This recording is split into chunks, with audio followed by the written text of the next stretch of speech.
Hi ladies, happy Monday. I'm going to try to be quiet about filming this because this is actually Sunday night when I'm doing this and my roommate is already asleep, and also I'm going to try to do this in one take, so we'll see how this goes. This week we are talking about the after section in Looking for Alaska.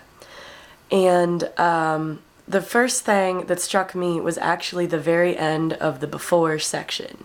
After Alaska has taken off in the car and Pudge and the Colonel have set off the fireworks and they go back to their beds and fall asleep, and Pudge in his narration says, "We slept like babies." And I think it's interesting that John wrote it that way because really, they divide their lives beyond that point into before and after. And that really, Alaska's death is really the point at which they're kind of forced to grow up. And so the last thing that they do in the before section is sleep like babies. And all of a sudden when they wake up in the morning, they have to deal with adult problems in the adult world, and, they realize that they are not as invincible as they think they are. And I just think it's interesting that John wrote it that way. I'm sure he did it on purpose. Second thing I want to talk about is the scene where Pudge and the Colonel are trying to figure out what happened to Alaska, and so they go to the police station and they talk to the officer whose cruiser was hit by Alaska's car. And I just really like that scene. I like the police officer. He's genuine and he's really concerned for them. He doesn't treat them like dumb kids. And he's upset about what happened to Alaska. He's sorry that he had to play any part in it. And I just really like the character. And it's just a nice part of the book. I'm sorry, I'm tired and I'm a little bit rambly right now. But I really like that scene. The police officer is a nice, genuine character, and I just kind of want to give him a hug because he feels so bad about what happened, and he is as helpful as he can possibly be to the boys. Third thing I want to talk about, if I can find the right page here, doing this one-handed, is something that Pudge thinks about when he's in class at Dr. Hyde in religion class. "We are all going," I thought, "and it applies to turtles and turtlenecks, Alaska the girl and Alaska the place, because nothing can last, not even the earth itself. The Buddha said that suffering was caused by desire, we'd learned, and that the cessation of desire meant the cessation of suffering. When you stopped wishing things wouldn't fall apart, you'd stop suffering when they did." I don't really have anything great and profound to say about this Buddhist idea, but just the way that was written, the way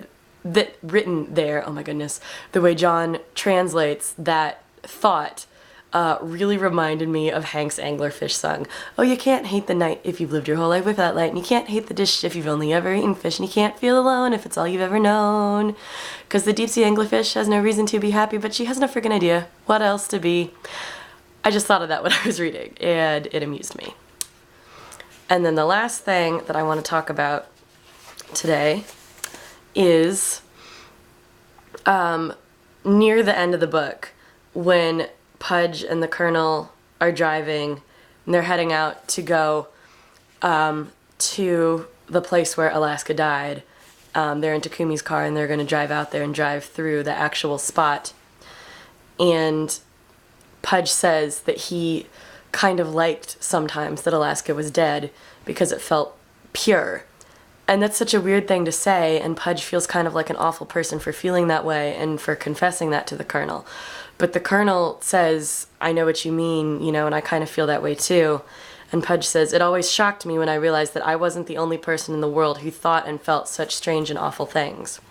And I think that feeling is such a wonderful human feeling. We are so often all wrapped up in our own thoughts and in our own brains.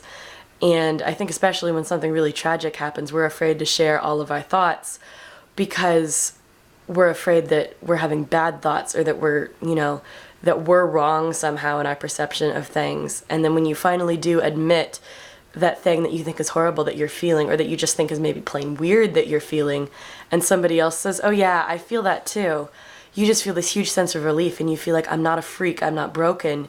Other people feel that way too, and it reminds you of your humanness and, the way that there's so many commonalities from person to person, feelings that we all share and thoughts that we all share that are part of the human condition.